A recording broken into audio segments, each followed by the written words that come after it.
Bagaimana revolusi yang demikian ini mau dimantapkan dengan kata bahwa revolusi sudah selesai?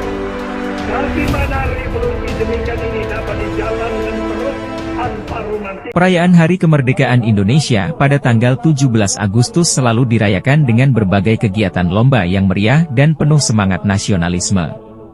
Sejarah awal kegiatan lomba dalam memperingati Hari Kemerdekaan Indonesia dimulai setelah proklamasi kemerdekaan pada tahun 1945. Pada tahun-tahun awal kemerdekaan, kegiatan perayaan kemerdekaan lebih banyak diisi dengan upacara bendera dan kegiatan yang bersifat formal serta seremonial. Hal ini karena kondisi politik dan keamanan yang belum stabil. Pada tahun 1950-an hingga 1960-an, seiring dengan semakin stabilnya kondisi negara, masyarakat mulai menyelenggarakan berbagai kegiatan lomba untuk memeriahkan peringatan kemerdekaan. Kegiatan ini termasuk lomba-lomba tradisional yang mengakar kuat dalam budaya Indonesia. Yang pertama adalah balap karung. Lomba ini menggambarkan keadaan rakyat Indonesia semasa sulit saat dijajah Jepang. Lomba ini bertujuan untuk mengenang kembali masa-masa sulit di zaman Jepang. Waktu itu mayoritas rakyat pribumi menggunakan karung goni sebagai pakaian. Dan tentu saja bukan untuk bersedih. Dalam lomba ini dikemas meskipun sekolah rakyat dalam kesusahan rakyat tetap punya semangat juang. Balap karung adalah salah satu lomba yang paling tidak dilewatkan di setiap perayaan Agustusan. Yang kedua adalah lomba panjat pinang. Tak lengkap rasanya perayaan 17 Agustus tanpa adanya lomba panjat pinang. Ini adalah jenis lomba yang paling dinantikan oleh segala kalangan.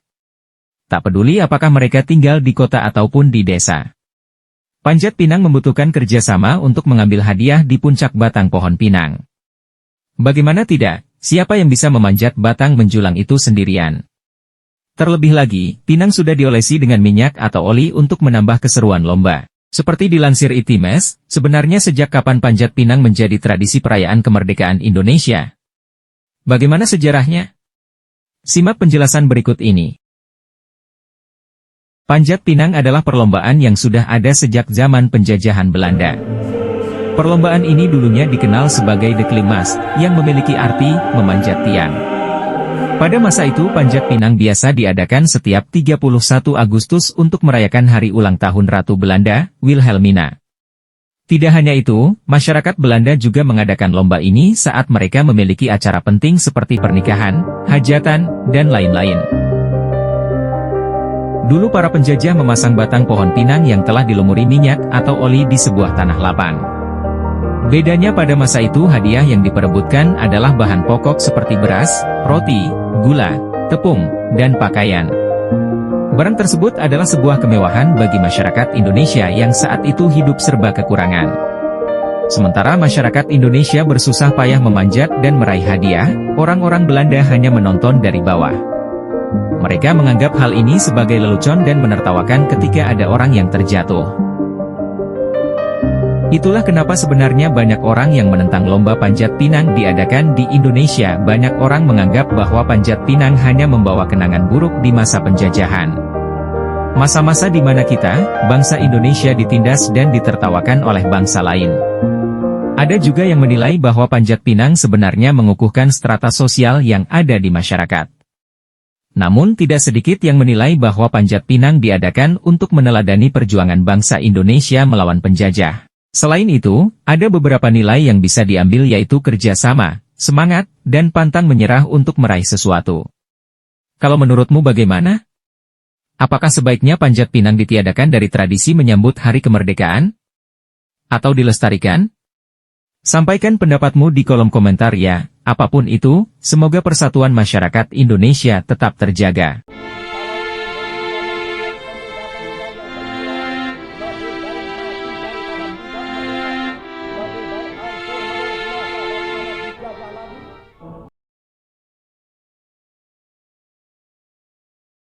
Yang ketiga adalah lomba makan kerupuk.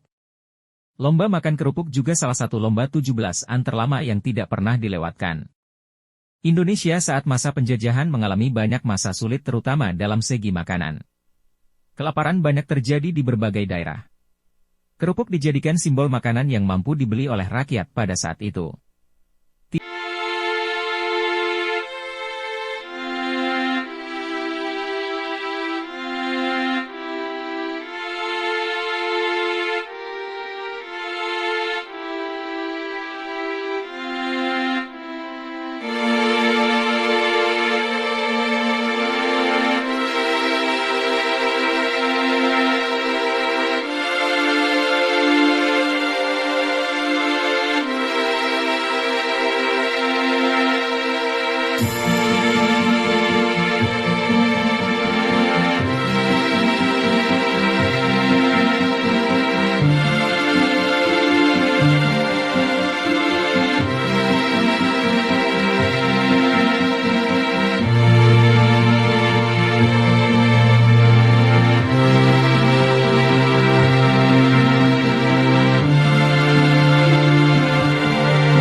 Yang keempat adalah lomba tarik tambang.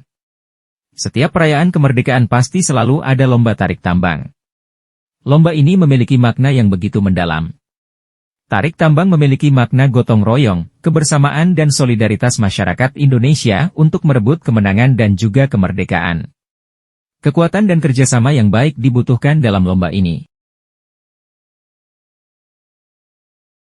Seiring waktu, berbagai lomba dan kegiatan modern mulai ditambahkan dalam perayaan Hari Kemerdekaan, seperti lomba lari, sepeda hias, dan berbagai pertandingan olahraga lainnya.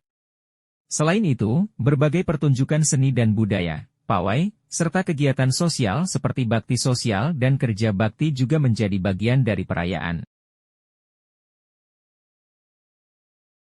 Lomba-lomba dan kegiatan perayaan ini memiliki tujuan untuk memupuk semangat kebersamaan, gotong royong, dan rasa nasionalisme di antara masyarakat Indonesia.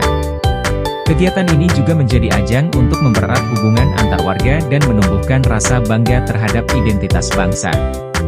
Perayaan Hari Kemerdekaan dengan berbagai lomba dan kegiatan telah menjadi tradisi yang diwariskan dari generasi ke generasi. Meski sederhana, kegiatan ini memiliki makna yang mendalam dalam memperingati perjuangan para pahlawan dan merayakan kemerdekaan Indonesia.